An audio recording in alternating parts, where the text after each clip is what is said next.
Neste vídeo, vamos primeiro falar sobre o cálculo de derivadas com o sistema SageMath. A seguir, vamos discutir a utilização de derivadas para se descobrir em que intervalos uma função é crescente e em que intervalos ela é decrescente. Vamos então ao nosso primeiro assunto, que é o cálculo de derivadas usando o sistema Sage. O comando para o cálculo de derivadas no Sage é o comando diff.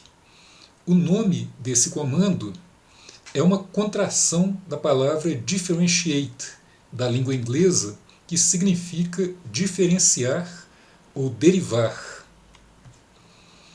O comando diff tem a seguinte sintaxe. O primeiro argumento é o nome da função cuja derivada queremos calcular. No caso mostrado aqui, a função se chama f. O segundo argumento é o nome da variável da função, que no caso aqui é a variável x. Por fim, o comando diff produz como resultado uma outra função cuja expressão corresponde à derivada da função f de x e que aqui é chamada de q de x. Seria ainda possível chamar o comando diff com um terceiro argumento que deve ser um número inteiro, como mostrado aqui. Neste caso, o número utilizado foi o 3. Essa forma de chamar o comando diff mostra o resultado do cálculo de derivadas sucessivas. Neste exemplo, o número 3 significa que o comando irá calcular a derivada da derivada da derivada da função f de x, ou seja, o resultado de 3 derivações sucessivas da função f de x. Vamos então agora mostrar a utilização do SageMath para o cálculo de derivadas. Vamos começar com uma função bem simples, cuja derivada sabemos calcular até de cabeça. A função f de x igual a x2 menos 2 vezes x menos 3.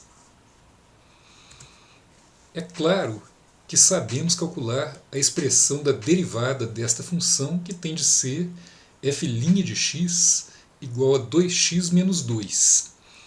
Vamos então pedir ao Sage que calcule essa derivada digitando o comando q de x igual a diff de f, x. Para podermos ver o resultado, vamos pedir para o Sage mostrar a função f de x e sua derivada q de x usando o comando show. Show f, depois show q. E então clicamos em Run para executar. Como vemos, o resultado é o mesmo que esperávamos. A função q de x é 2x menos 2.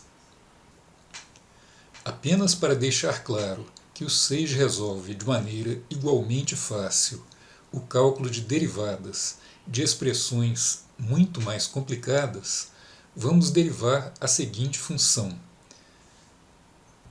g de x igual exponencial de menos 2 vezes x vezes o seno de π vezes x sobre 5 dividido por x2 mais 1.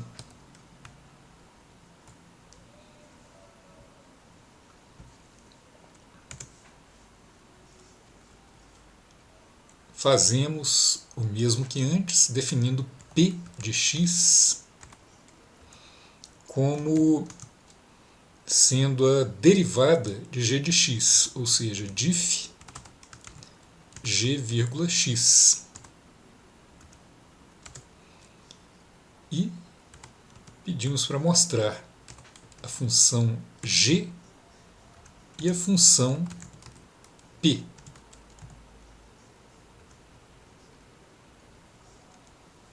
Clicando em Run,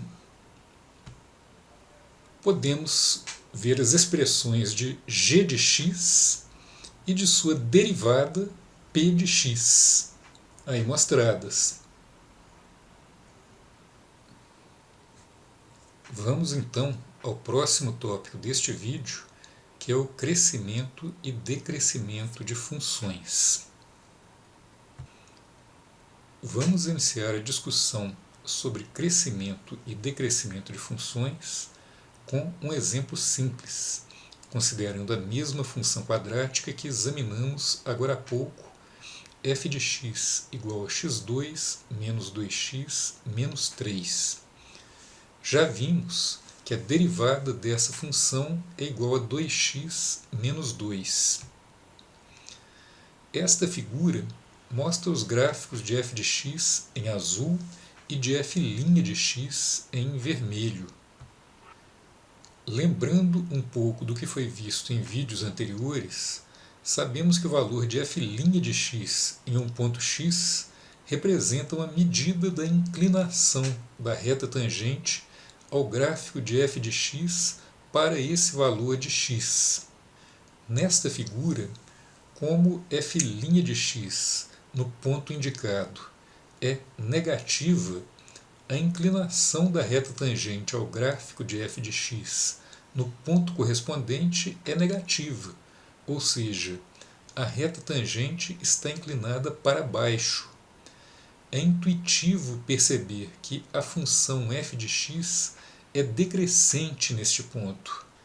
Examinando agora o que acontece para outro valor de x, temos que neste novo ponto f' de x é positiva. Agora, a inclinação da reta tangente ao gráfico da função f de x deve ser para cima. A função f de x, então, é crescente para esse valor de x. A animação a seguir mostra essa ligação entre o valor de f' de x e a inclinação da reta tangente ao gráfico de f de x.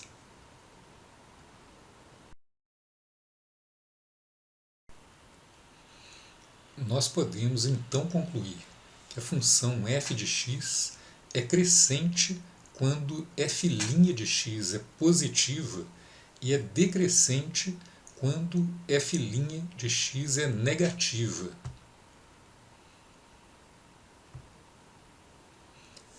Agora que lembramos esses conceitos, podemos finalmente enunciar o problema que queremos resolver. Queremos determinar os intervalos sobre o eixo do x em que a função f de x é crescente e os intervalos em que f de x é decrescente. Deve ficar claro que o que se quer agora é um pouco mais do que o que tínhamos até aqui, ou seja, não queremos apenas saber se a função é crescente ou decrescente em um ponto. Queremos agora saber quais são todos os pontos em que a função é crescente e todos os pontos em que ela é decrescente. O jeito mais fácil de conseguirmos a informação desejada é estudar o sinal da função derivada f' de x.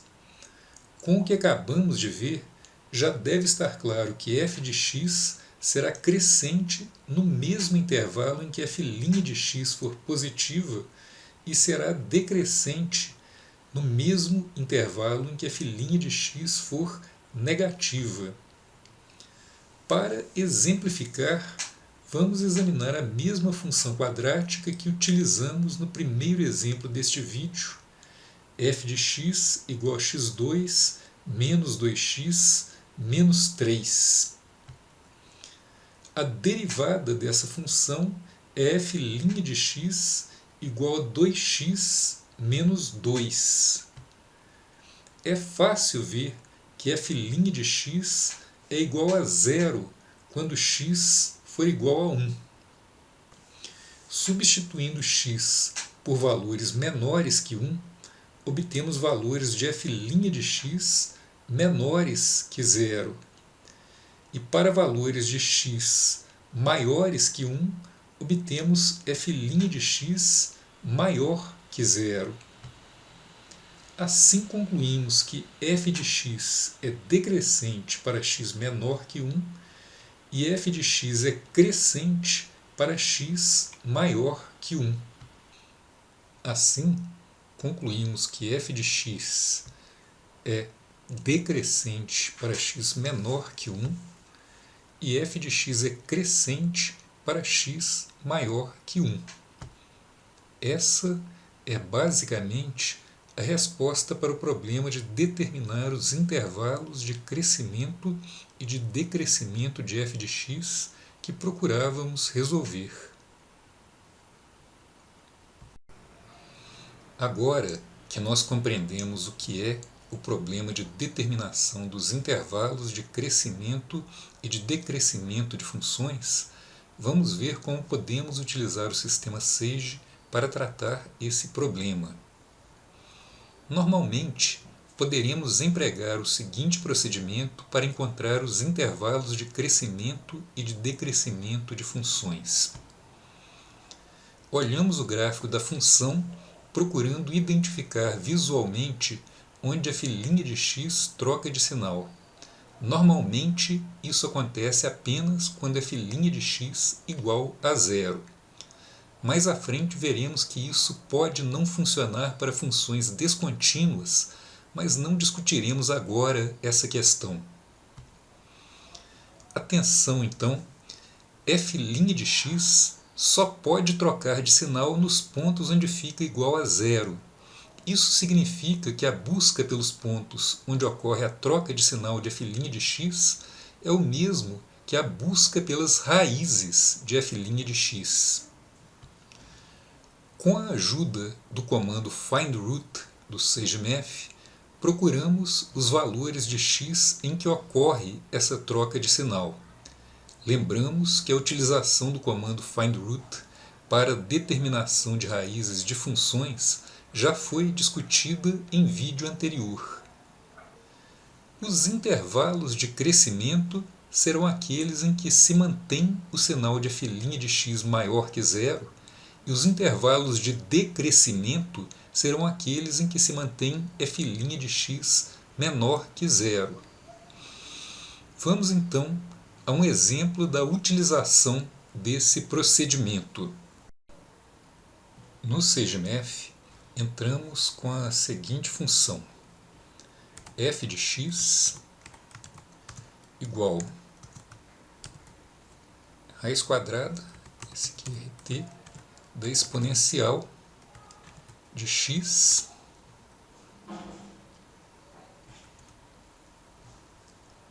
menos x ao cubo mais 50 vezes x, tudo isso dividido por 100. Essa função é utilizada em um exemplo que é mostrado no livro. Para calcular a derivada desta função, utilizamos o comando v de x igual a diff de f, x, conforme vimos agora há pouco. E traçamos os gráficos da função e de sua derivada.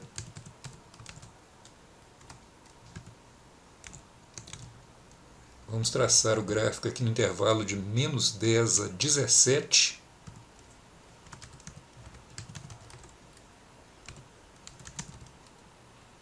Grid lines igual a true. Colocar os dois gráficos superpostos, né?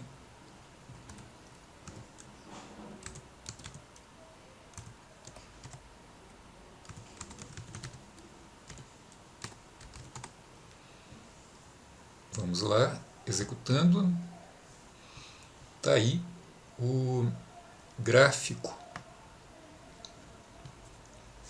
da função em azul, a função f de x em azul, e da função v de x, que é a derivada da f de x, em vermelho.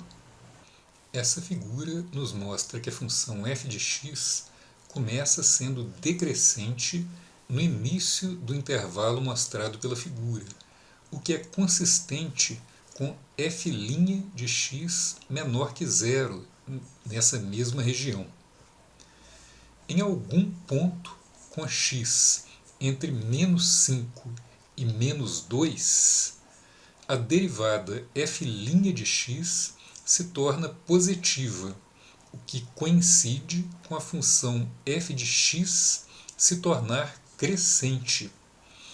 Depois, em algum ponto entre x igual a mais 2 e x igual a mais 5, a derivada f' de x fica negativa novamente e a função f de x volta a ficar decrescente. Por fim, em algum ponto x entre mais 12 e mais 15, a derivada f' de x fica novamente positiva e a função f de x volta a ficar crescente pelo menos até o fim da região mostrada na figura. Para determinarmos com precisão os extremos dos intervalos de crescimento e de decrescimento de f de x, utilizamos o comando findRoot do Sage. Então a gente chama de R1 a primeira raiz da função derivada, que, como a gente viu, se encontra no intervalo entre menos 5 e menos 2. A segunda raiz a gente chama de R2. Ela se encontra no intervalo entre 2 e 5. A terceira raiz, R3, ela se encontra no intervalo entre 12 e 15. Após o Sage fazer essas contas, a gente pede para que ele mostre então as três raízes, R1, R2 e R3. Executando então esse comando, a gente vê que a primeira raiz se encontra lá em x igual a menos 4,0851. A segunda raiz se encontra em x igual a 4,2499. A terceira raiz se encontra em 13,9447. Nós acabamos de descobrir, então, que os valores de x nos quais a derivada f' de x troca de sinal são menos 4,08512, 4,2499, 13,9447. Juntando essa informação sobre os valores das raízes de f' de x com o que já sabemos do gráfico de f de x, sobre como essa função cresce e decresce, podemos então afirmar que f de x é decrescente quando x menor que menos 4,08512. F de x é crescente quando x se encontra entre menos 4,08512 e 4,2499. F de x é decrescente quando x se encontra entre 4,2499 e 13,9447. E f de x é crescente quando x é maior que 13,9447. O resultado da resolução do problema tratado neste exemplo pode ser apresentado dessa forma aqui mostrada, ou seja, conseguimos determinar como o intervalo dos valores mostrados no gráfico se subdivide em intervalos menores, sendo que em alguns deles a função cresce e em outros a função decresce. A expressão da solução pode ser traduzida de forma gráfica, como na figura aqui mostrada. Deve-se notar que, com a análise que fizemos, não é possível saber nada sobre o crescimento e decrescimento de f de x fora da região mostrada no gráfico, que vai de x igual a menos 10 até x igual a mais 17. Com isso, concluímos o estudo do crescimento e decrescimento de funções.